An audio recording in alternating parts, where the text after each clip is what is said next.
se laisser être traîné par les chantages ou les marchandages des acteurs politiques aujourd'hui définis par leurs propres intérêts ou leurs propres besoins d'accéder soit au pouvoir ou soit à un groupe belligérant déterminé à en finir avec le président Tshisekedi, parce que à entendre certaines revendications au début du processus de Doha, c'était que nous ne voulons pas de Tshisekedi au pouvoir, nous voudrions tester un fédéralisme pour quelque temps. Donc ça veut dire qu'ici, le président Tshisekedi a fait face à des grands défis et qu'en ce qui concerne la gouvernance, il est dans un schéma qui est le sien et que nous sommes dit de soutenir, et en même temps, en ce qui concerne la crise sécuritaire, il est suffisamment engagé à la résoudre et nous croyons qu'elle sera résolue. Parce que tout à l'heure, vous parlez de Doha.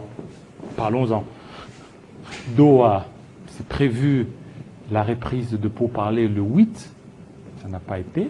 C'était un raté. Jusque-là, nous sommes encore dans des spéculations, dans des expectatives. On ne sait pas où est-ce que le pourparlers peuvent certainement aboutir. Nous sommes encore dans l'incertitude. On ne va pas donner aux acteurs politiques, qu'ils soient analystes, opposants ou pro-pouvoir, le pouvoir divin. Parce qu'il n'y a que Dieu qui sait ce qu'adviendra notre pays. Alors, c'est quoi ces blocages? Le blocage, je ne suis pas dans les secrets de négociation, mais par rapport aux informations et déclarations des différents camps, j'ai entendu les M23 dire qu'ils n'ont pas reçu d'invitation, ou les uns et les autres, mais c'était des rendez-vous pris avec des délais.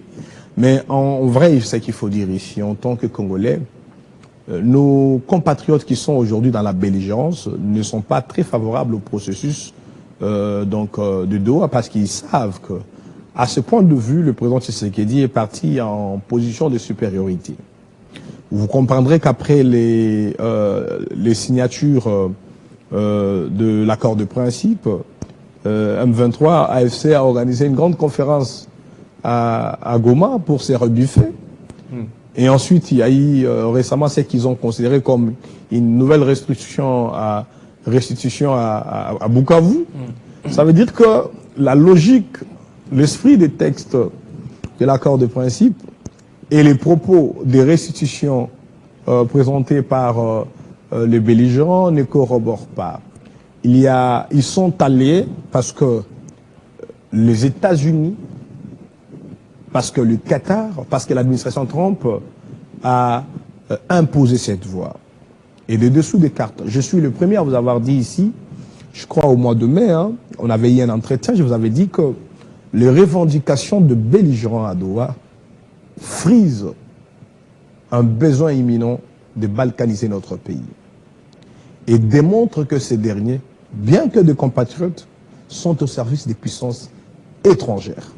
Notamment cette revendication pour 8 années de tests de fédéralisme, le maintien de contrôle sécuritaire, administratif et politique de la zone Est par le M23. Donc, il y a pas mal d'indices qui démontrent que ceux qui sont dans la belligérance sont au service de puissances prédatrices obscures. Et donc, la démarche officielle engagée aujourd'hui par l'État congolais à travers le chef de l'État et sa diplomatie, par les États-Unis d'Amérique à travers l'administration Trump, impliquée de manière officielle, et même l'État du Qatar, n'arrange pas, ne conforte pas ceux qui s'aventurent dans la belligérance pour piller, pour s'aimer la mort, et surtout pour tenter à balkaniser en quelque sorte notre pays. Et donc, c'est tout à fait normal qu'à un rendez-vous, on ne retrouve pas ces derniers. Mais je l'ai dit lors de la récente tribune sur la situation, sur l'après-accord de principe. L'heure de marchandage est terminée. L'heure de chantage politique est terminée. Les belligérants devraient le comprendre. Parce qu'ils sont dans la belligérance, mais en même temps, ils font de la politique.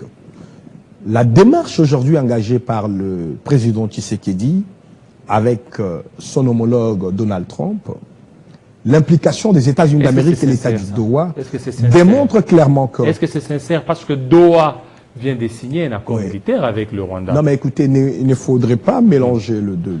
Le Rwanda est dans une sorte de supercherie diplomatique, alors que la RDC aujourd'hui est dans une diplomatie agissante. Le gouvernement congolais a réussi à porter haut la voix du Congo, à faire impliquer la grande puissance dans le conflit congolais et à faire signer les acteurs au conflit des actes au niveau international, l'accord de Washington, l'accord de principe à Doha, pour que nous puissions être engagés dans la résolution de conflits.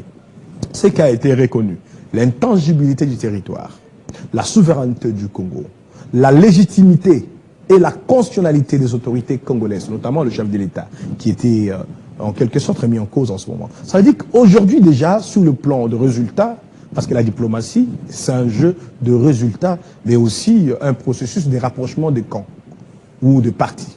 Et je crois qu'aujourd'hui, le résultat donne raison au président Tshisekedi et à sa diplomatie que grâce à l'implication de ces puissances, le belligérant, quoique sceptique ou carrément déterminé dans un projet sulfuré, ont été obligés de s'approcher. Et un rendez-vous manqué ne veut pas dire qu'ils seront capables de contester la crédibilité des puissances engagées dans ce processus, tout comme de renier les engagements qu'ils ont pris et signés.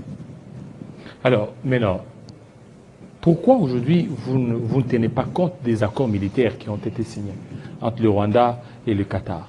Alors que le Qatar est médiateur entre la République démocratique du Congo